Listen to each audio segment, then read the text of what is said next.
Lequel on peut être sauvé. Gloire à Dieu. Alléluia. Le mot Jésus, son nom veut dire sauveur. Jésus, c'est le sauveur du monde. Merci, le sauveur du monde. Il n'y en a pas d'autre. Il n'y a pas d'autre chemin pour arriver à Dieu, c'est Jésus.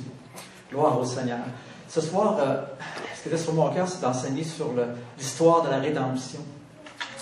En portant un peu dans l'Ancien Testament, puis en voyant comment est-ce que Dieu s'est arrangé pour faire venir son Fils dans le monde, afin qu'il sauve le monde de leurs péchés. C'est l'histoire de la perdition de l'homme jusqu'à la gloire. Alléluia. Parce que quand on croit en Jésus-Christ, on va être avec lui dans la gloire pour l'éternité. Oui. Merci Seigneur. Que son nom soit loué. Alléluia. Que son nom soit loué ce soir. Merci car tu es grand Seigneur et digne de louange et digne d'adoration Seigneur. Il n'y a personne qui est comme toi Seigneur Dieu. Nous te bénissons pour ta présence en ce lieu Seigneur. Ô sois glorifié ce soir Seigneur. Tu révèle-nous des choses dans ta parole Père éternel. Imprime des choses au fond de nos cœurs Seigneur Dieu. Des choses qu'on n'oubliera jamais Père éternel. Au nom de ton Fils Jésus Seigneur. Et que nos vies soient transformées de gloire en gloire par le Seigneur l'Esprit. Merci Seigneur. À toi sur la gloire, oh Dieu. Alléluia. Le message de la croix est le message le plus important qu'il n'y a pas. Oui. Parce que sans la croix, il n'y a pas de salut. Sans la croix, il n'y a pas de salut. Sans la croix, il n'y a pas de grâce de Dieu dans nos vies. Sans la croix, il n'y a pas de ciel. Sans la croix, il n'y a pas d'église. Sans la croix, on est perdu dans nos péchés. Merci Seigneur pour la croix. Alléluia. On va tourner ensemble dans Romains au chapitre 5, le verset 12.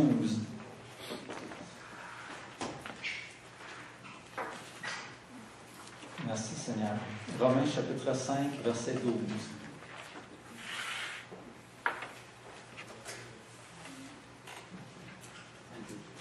Je ne sais pas si tout le monde est là. L'apôtre Paul qui nous dit ici, c'est pourquoi, comme par un seul homme, le péché est entré dans le monde, et par le péché la mort, et qu'ainsi la mort s'est étendue sur tous les hommes, parce que tous ont péché. C'est pourquoi, comme par un seul homme, le péché est entré dans le monde, et par le péché la mort, et qu'ainsi la mort s'est étendue sur tous les hommes, parce que tous ont péché. Tout d'abord, qu'est-ce que le péché? Sa transgression de la loi de Dieu. Dans le monde ici, il y a des règles, des lois dans le pays dans lequel on vit. Puis si on transgresse certaines lois, bien, il y a une punition. Ça peut être la prison, ça peut être une amende ou peu importe quoi. Mais avec Dieu aussi, c'est la même chose. Mais il dit que le salaire du péché, c'est la mort. C'est pour ça que ça dit Paul, il dit que le péché est entré dans le monde et par le péché, la mort. Et la mort dont il fait allusion ici, la première mort qui se passe, c'est la mort spirituelle, la séparation d'avec Dieu. Dieu qui est la source de toute bénédiction, séparé de lui. C'est pas drôle. C'est ainsi que la mort rentre dans la vie, la mort spirituelle, et ensuite le péché entre dans le monde, ensuite la mort physique aussi, les maladies, tout ce qui s'ensuit. Si on se souvient, ça dit qu'au début, Dieu a créé le ciel et la terre. Il a créé toutes choses. La mer, tout ce qu'elle renferme, les animaux des champs, les oiseaux du ciel. Et finalement, le 6e jour, il a créé l'homme et la femme à son image. Gloire à Dieu. Et il a dit à l'homme et à la femme, il les a placés dans le jardin d'Éden. Le jardin d'Éden, ça veut dire le jardin de délices. Gloire à Dieu, parce que Dieu est bon. Alléluia. Dieu est bon, il a préparé un bon jardin pour l'homme, pour la femme. Merci Seigneur. Et il a dit, vous pouvez manger de tous les arbres du jardin, excepté de l'arbre de la connaissance du bien et du mal, car le jour où vous en mangerez, vous mourrez. Il parlait de la mort spirituelle en premier lieu. Et on sait ce qui est arrivé. L'homme et la femme ont péché, ont mangé de l'arbre de la connaissance et du bien et du mal, et puis ils ont perdu la présence du Seigneur, alors qu'ils communiaient avec le Seigneur, probablement tous les jours, même sûrement tous les jours. On voit qu'ils se sont cachés de la face de Dieu, ils avaient honte. Et puis, c'est déjà là que le Seigneur a entrepris son plan pour racheter l'homme.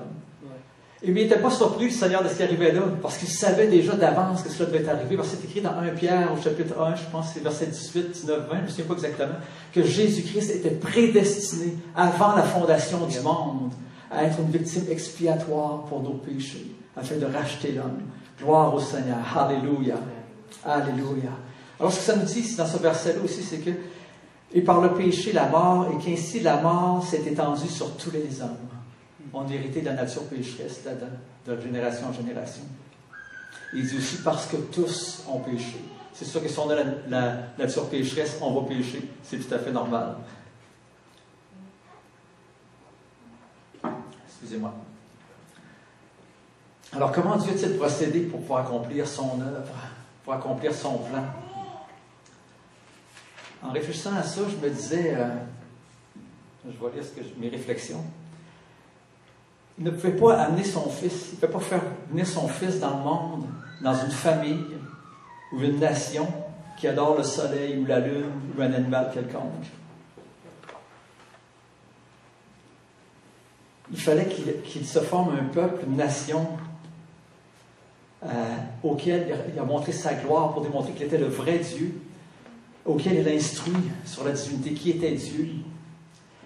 Il a instruit ce peuple-là sur la sainteté, c'était quoi des voies saintes. Il a instruit ce peuple-là sur le péché, la notion du péché, sur la justice, et aussi sur la notion du sacrifice pour le péché. Oui.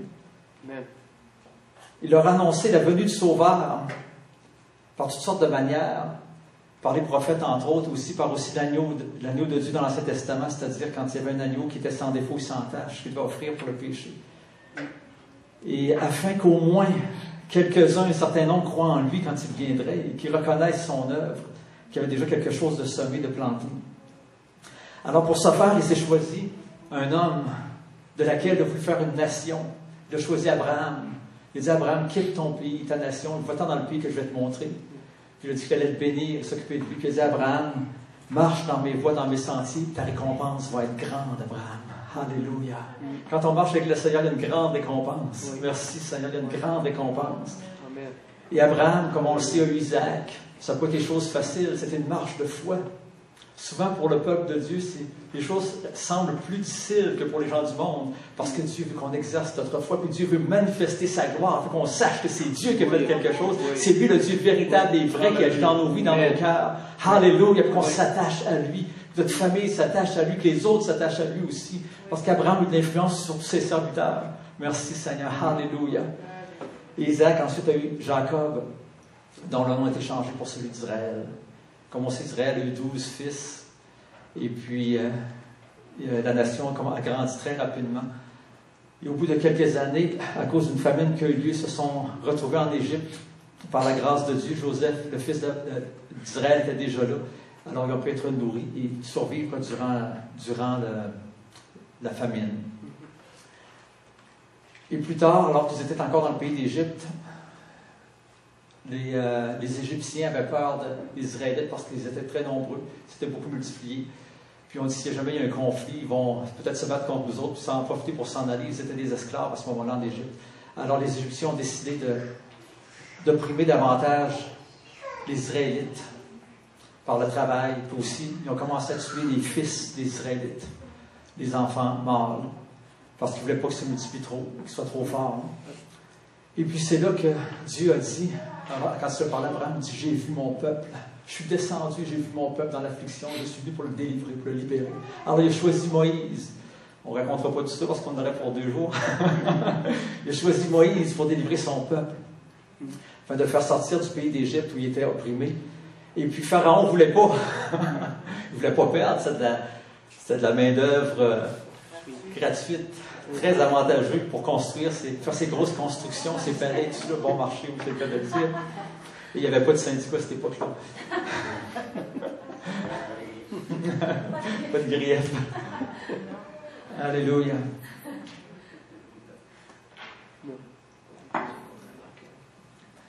Alors, c'est là que Moïse était envoyé par l'Éternel pour parler au roi d'Égypte, pour lui dire qu'il arriverait telle chose s'il ne laissait pas partir son peuple. Et on sait qu'il y a eu 10 plaies en Égypte.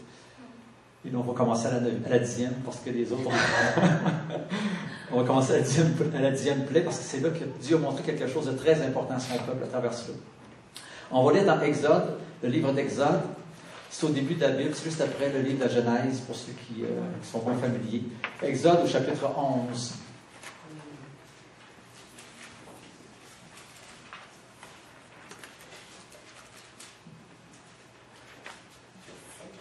Exode chapitre 11, les versets 4, 5 et 7.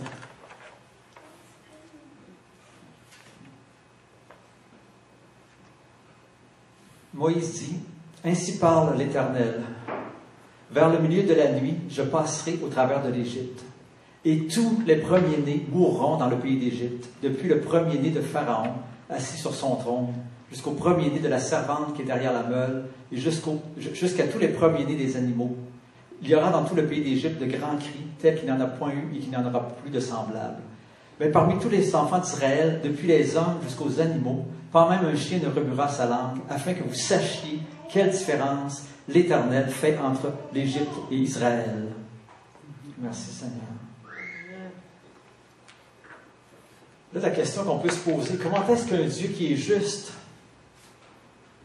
peut faire en sorte qu'il peut exterminer tous les premiers-nés en Égypte sans toucher aux premiers-nés d'Israël? On a vu tantôt, tous sont péchés, sont privés de la gloire de Dieu. S'il commence à rentrer en jugement avec le monde, tous sont péchés, tous méritent la mort. Le péché était si grave que dans le fond, Dieu aurait pu détruire toute l'humanité et dire, je me repens d'avoir fait l'homme, on oublie ça, ça finit cette histoire, c'est fini cette histoire-là. Mais c'est à cause de la bonté de Dieu, de l'amour de Dieu, qui veut que les hommes se tournent vers lui et soient sauvés. C'est pour ça qu'il est patient envers l'homme. Alors comment est-ce qu'il pouvait faire ici pour être juste, tout en exerçant son jugement seulement contre les Égyptiens? Parce que, comme on a dit, comme on a vu, on peut voir dans Romains aussi, si on y retournait, dans Romains, Paul dit qu'on a déjà prouvé que tous, juifs et grecs, sont sous l'empire du péché, que tous ont péché, sont privés de la gloire de Dieu. Alors, on va lire au chapitre 12 du même livre, les versets 5 à 7. Alors là, c'est Moïse qui explique, selon ce que Dieu lui avait dit de faire, « Ce sera un agneau sans défaut, mâle, âgé d'1 an. Vous pourrez prendre un agneau ou un chevreau. Vous le garderez jusqu'au 14e jour de ce mois, et toute l'assemblée d'Israël l'immolera entre les 2 soirs. On prendra de son sang, et on en mettra sur les 2 poteaux et sur le linteau de la porte des maisons où on le mangera. » Je ne sais pas si on se souvient, mais dans la loi, ça disait, quand tu parlais de la justice, ça disait œil pour œil, dent pour dent, vie pour vie. Si quelqu'un fait du mal à quelqu'un d'autre, il va voler, je ne sais pas, par exemple, pour 5 000 $, bien, ça veut dire que tu ne remets pas juste 1 000 $. Pour être juste, tu remets ce que tu as volé. Alors ici, pour sauver la vie des Israélites, ça prenait une vie pour compenser. Et Dieu a dit, tu vas prendre un agneau sans défaut et sans tache. Une vie pour sauver la vie des premiers-nés des enfants d'Israël. Un pour chaque famille. Alors comme ça, Dieu pourrait être juste sans condamner le coupable. Au verset 13, ça nous dit, ces choses-là qui sont écrites ici, qui sont passées ici, je suis convaincu que Dieu l'a fait pour une raison très importante, c'est d'enseigner son peuple sur le fait de la victime expiatoire pour compenser pour le péché, pour payer pour le péché, pour la personne qui a péché, afin de pouvoir lui donner la vie. On va voir ça plus tard de toute façon. Le verset 13 vous dit, « Le sang vous servira de signe sur la maison où vous serez. Je verrai le sang et je passerai par-dessus vous. Et il n'y aura point de plaie qui vous détruise quand je frapperai le pays d'Égypte. » Il dit, quand il verra le sang, je passerai par-dessus vous. Il n'a pas dit, quand je vais voir vos bonnes œuvres, je passerai par-dessus vous. Il n'a pas dit, quand je vais voir que vous êtes des bonnes personnes, je passerai par-dessus vous. Il n'a pas dit, quand je vais voir que vous êtes des Israélites, puis les autres, c'est des Égyptiens, je vais passer par-dessus vous. Aujourd'hui, on peut penser, parce qu'on est dans une certaine église, que Dieu va passer par-dessus nous. Mais c'est pas ça. Il faut avoir le sang. Ça prend le sacrifice. Une victime innocente qui est payée à notre place. Ça prend le sang pour avoir la vie. Parce que ça nous dit dans Hébreux chapitre 9, verset 22, on n'y tournera pas, mais vous pouvez le prendre en note. Sans effusion de sang, il n'y a point de pardon. Sans effusion de sang, il n'y a point de pardon.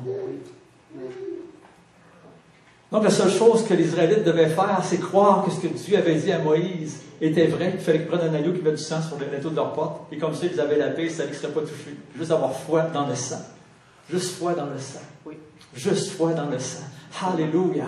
Quand on comprend après ça que Dieu nous a tant aimés, qu'il a donné le sang pour qu'on puisse avoir la vie éternelle, l'homme ne cherche pas à pécher. L'homme se détourne du péché, il cherche à plaire à celui qui l'a tant aimé. Alléluia. Merci Seigneur. Maintenant, la question qu'on peut se poser, est-ce que le sang d'un agneau, comme ça, peut enlever les péchés? C'est-tu logique? Pas vraiment. Parce que si on regarde, un agneau, ça n'a pas la valeur d'un humain. Ça n'aura jamais la valeur d'un humain. C'est une bête. C'est pour ça que dans Hébreu, ça nous dit qu'il est impossible que le sang des agneaux, des bêtes, des taureaux, peu importe quoi, puisse ôter le péché. Ça faisait juste couvrir le péché.